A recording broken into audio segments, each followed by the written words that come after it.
একদিকে রোজা আরেকদিকে হলো পূজা। আমরা বড় আনন্দিত হয়েছি, আল্লাহর দরবারে শুকরিয়া আদায় করছি, বলেন নাউজুবিল্লাহ। আমি আল্লাহ তাআলার শুকরিয়া এই জন্য আদায় করছি। পূজা শেষ হয়েছে, অনেক ভিডিও আমাদের সামনে আসতেছে বুট পাওয়ার জন্য, কয়েকটা বুট পাওয়ার জন্য কতগুলো মানুষ দাড়ি টুপি পাঞ্জাবি পরে পরে সেখানে যায় লেকচার দিচ্ছে। কথা বলেন ঠিক কিনা? একজন দাড়িওয়ালা যায় বলছে যে আপনারা পূজা করেন আর আমরা ইবাদত করি, দুইটা একই। আমরা ইবাদত করি, আপনারা পূজা করেন। এটা শুধুমাত্র একটা ভাষার পার্থক্য, কিন্তু কাজ সকলেরই এক। নাউজুবিল্লাহ বলেন। আমরা ইবাদত করি, আপনারা পূজা করেন, শব্দ একটু ভিন্ন কিন্তু উদ্দেশ্য এক, বলেন নাউজুবিল্লাহ। পূজা করা হয় গায়রুল্লাহর, দেব দেবীর, আর আমরা ইবাদত করি এক আল্লাহর। কথা বলেন ঠিক কিনা? সুতরাং যে ব্যক্তি এই কথা বলেছে পূজা আর ইবাদত এক জিনিস, ওই ব্যক্তির তাওবা করে কালিমা পড়ে মুসলমান হতে হবে। কথা বলেন ঠিক কিনা? আরেকজন দেখলাম বলছে রোজা আর পূজা একই জিনিস। আমরা একই মুদ্রার এপার এবং ওপার, এইটাই হলো একদিকে রোজা আরেকদিকে হলো পূজা।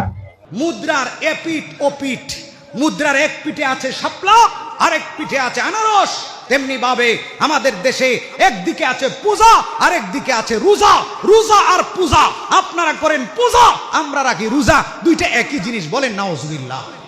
ওর ঈমান নাই, ও যত বড় আইনজীবী হোক ওকে তাওবা করতে হবে। কথা বলেন ঠিক কিনা? ও যত ভালো কাজ করুক, এক কথা বইলা সব ভালো আমল, জীবনের সব ভালো রেকর্ড সে নিচে ফেলে দিয়েছে। এইরকম আরো কত নেতা, কত খেতা ভোট পাওয়ার জন্য, নির্বাচনের আগ মুহূর্তে ভোট পাওয়ার জন্য দাড়ি টুপি নিয়ে নিজের ইসলামকে নিয়ে সে মন্দিরে যায় খুশি। আরেকজন বলতেছে আপনাদের এই পূজা মণ্ডপে এসে আমরা বড় আনন্দিত হয়েছি, আল্লাহর দরবারে শুকরিয়া আদায় করছি, বলেন নাউজুবিল্লাহ। আমি আল্লাহ তাআলার শুকরিয়া এই জন্য আদায় করছি যে দীর্ঘদিন পরে আপনাদের মাঝে এসে এই পূজা উদযাপন উপলক্ষে এখানে যে সমবেত হতে পেরেছি, এই জন্য আল্লাহ তাআলার শুকরিয়া আদায় করছি। ও মুসলমান, এই সবগুলো ধান্দাবাজ মুনাফিক। কথা বলেন ঠিক কিনা? মুসলমান মসজিদে যায়, হিন্দুরা মন্দিরে যায়, খ্রিস্টানরা তাদের গির্জায় যায়, ইহুদিরা তাদের উপাসনালয়ে যায়, বৌদ্ধরা তাদের উপাসনালয়ে যায়, আর মুনাফিক সব জায়গায় যায়। কথা বলেন ঠিক কিনা? যেগুলো মুনাফিক সব জায়গায় যায়।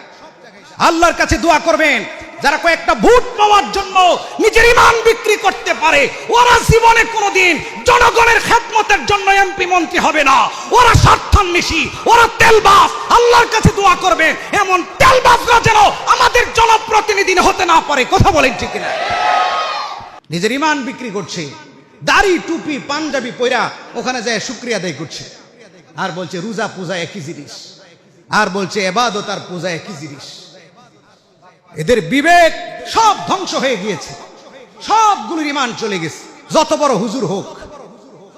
এই নির্বাচন আসলেই এমন কিছু আমরা দেখতে পাই, এগুলো মুনাফিকি কাজ। আল্লাহ পাক সবাইকে এমন মুনাফিকি কর্মকাণ্ড থেকে হেফাজত করুন, সকলেই বলি আমিন। এরপরে ইবনে তাইমিয়া রাহমাতুল্লাহ আলাইহি সহ বড় বড় উলামায়ে কেরাম বলেছেন বিধর্মীদের অনুষ্ঠানে শুভেচ্ছা জানানো এটা কুফরি, শুভেচ্ছা জানানো কুফরি। আর কিছু মানুষ বলে হ্যাঁ হুজুর, হ্যাঁ এমপি হবে মন্ত্রী হবে, না গেলে তো হয় না। তার মানে এমপি মন্ত্রী হওয়ার জন্য ঈমান বিক্রি করা জায়েজ করে ফেললেন। আপনি এমপি হবেন, মন্ত্রী হতে হবে, এই জন্য আপনি ঈমান বিক্রি করা জায়েজ হয়ে গেল।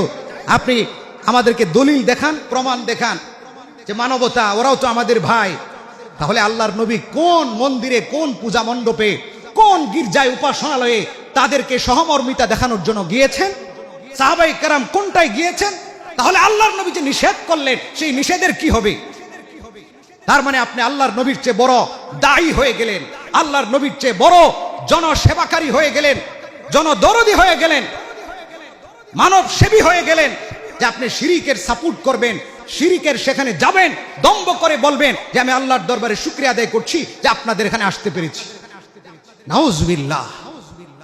দিন দিন এই প্রথাগুলো বাড়ছে, এত বলা হচ্ছে, এত বলা হচ্ছে, কিন্তু কে শুনে কার কথা? আরে আপনি দাড়ি টুপি লাগাইলেন কেন? মন্দিরেই যাইবেন, তাহলে ভালো করে সাইসা সবকিছু ফালায় তারপরে যা। আপনি ইসলামের কথা বলবেন, টুপি পরবেন, দাড়ি পরবেন, ধর্মের লেবাস লাগাবেন, ইসলামের লেবাস লাগাবেন, আর শিরকের পূজা মণ্ডপে যাবেন, এটা হতে পারে না। কথা বলেন ঠিক কিনা? আপনি ধান্দাবাজ, আপনি চিটার, আপনি তেলবাজ, আপনাকে জনপ্রতিনিধি বানানো এটা আদৌ ঠিক না। আপনাকে তো ছুড়ে ফেলা দরকার, আপনাকে তো বহিষ্কার করা দরকার, আপনাকে তো সব জায়গাতে বয়কট করা দরকার। আল্লাহ রাব্বুল আলামিন আমাদেরকে হেফাজত করুন শিরিক, কুফুর, এই সমস্ত কুসংস্কার এবং দুনিয়ার জন্য আখিরাতকে বিসর্জন দিয়ে ফেলা, জান্নাতকে বিসর্জন দিয়ে ফেলা, এই সমস্ত কর্মকাণ্ড থেকে একেবারে আমাদেরকে সব পর্যায় থেকে যেন আল্লাহ পাক হেফাজত করে।